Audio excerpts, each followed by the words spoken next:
আল্লাহ পাক আজকের এই 12 গ্রাম মাহফিলকে সফল করুক, বলেন আমিন।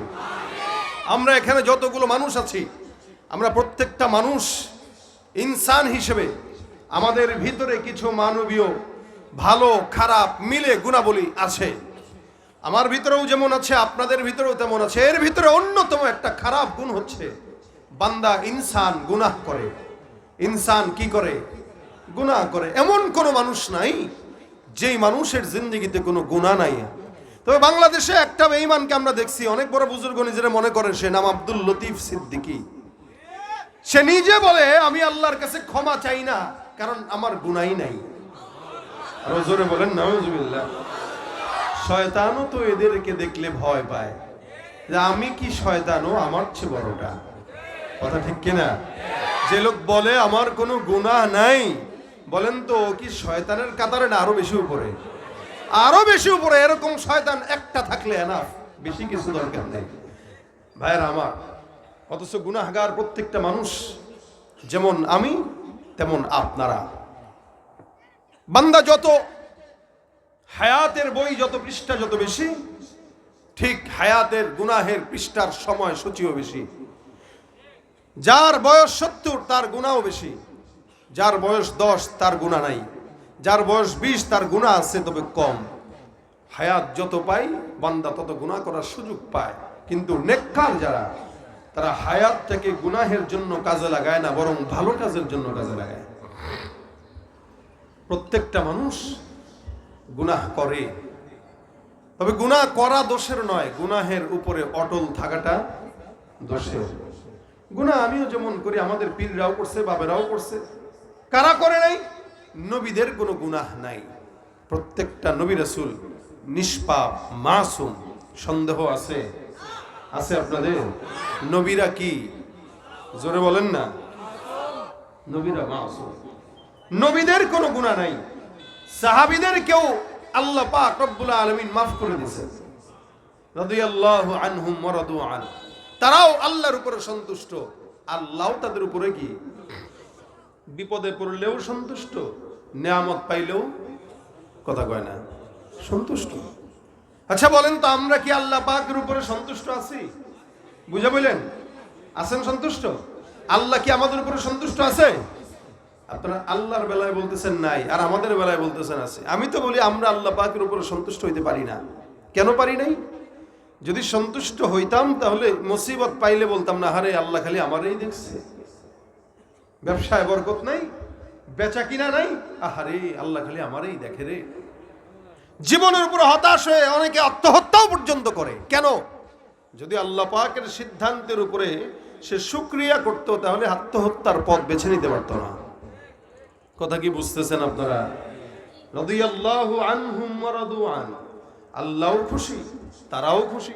এখন যেই ব্যক্তিটা বিপদে পড়লে আল্লাহ পাকের উপরে খুশি থাকে না, সে কি আদৌ আল্লাহ পাকের উপরে খুশি? কথা কয় না। খুশি? খুশি থাকলে সে অসন্তুষ্ট হইতে পারতো না। সাহাবা আজমাইন যত বড় বিপদ হোক না কেন, বিপদের ভিতরেও বলতো আলহামদুলিল্লাহ। কি বলতো? কেন?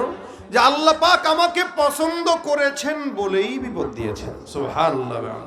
আর আমরা সব সময় সুখে থাকতে পছন্দ করি, বিপদ আসলেই কই দিই ভালো লাগে না, এই জিন্দেগি আর ভালো লাগে না, হতাশ আর ভালো লাগে না। তার মানে সে আল্লাহর তরফ থেকে নিয়ামত পেয়ে অভ্যস্ত, বিপদ পেয়ে সে মানতে পারে না। অথচ সাহাবা আজমাইন বিপদের মুহূর্তেও আলহামদুলিল্লাহ, মুসিবতের মুহূর্তেও আলহামদুলিল্লাহ, আবার নিয়ামতের মুহূর্তেও কি? কেন? কোন ইমানদার যখন নিয়ামত পায় আর শুকরিয়া করে, তা আল্লাহ কয় আমি তার নিয়ামতকে বাড়ায় দেই।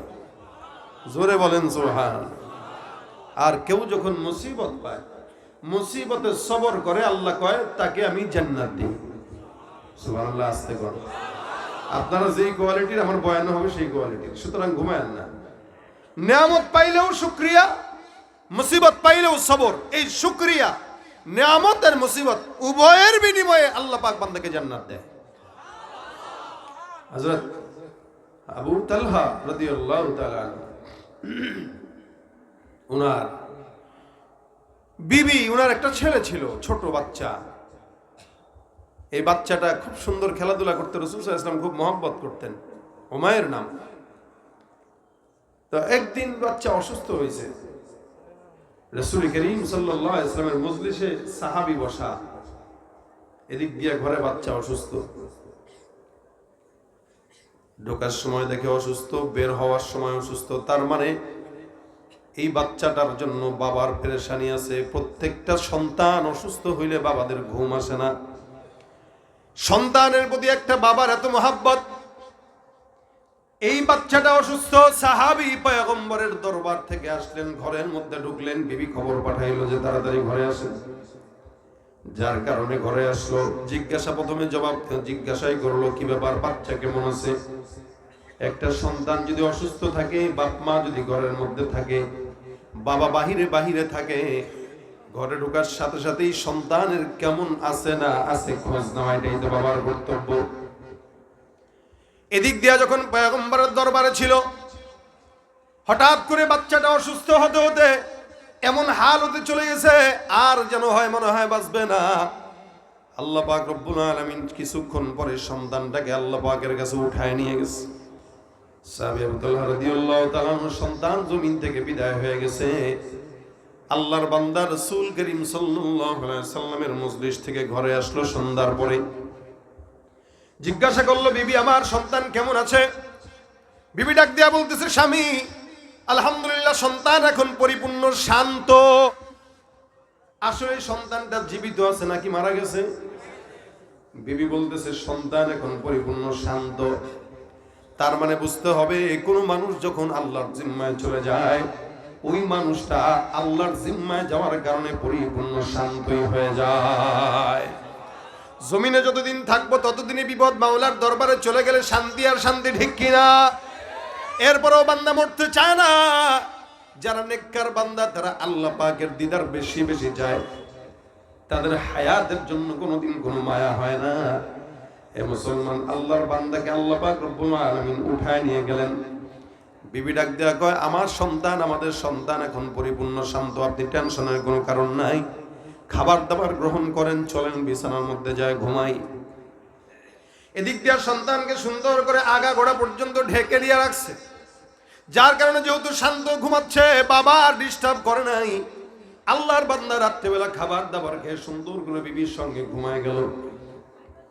সাহাবী বর্ণনা করেন, এই রাতে আমি আমার বিবির সঙ্গে সহবাস করলাম, মেলামেশাও করলাম।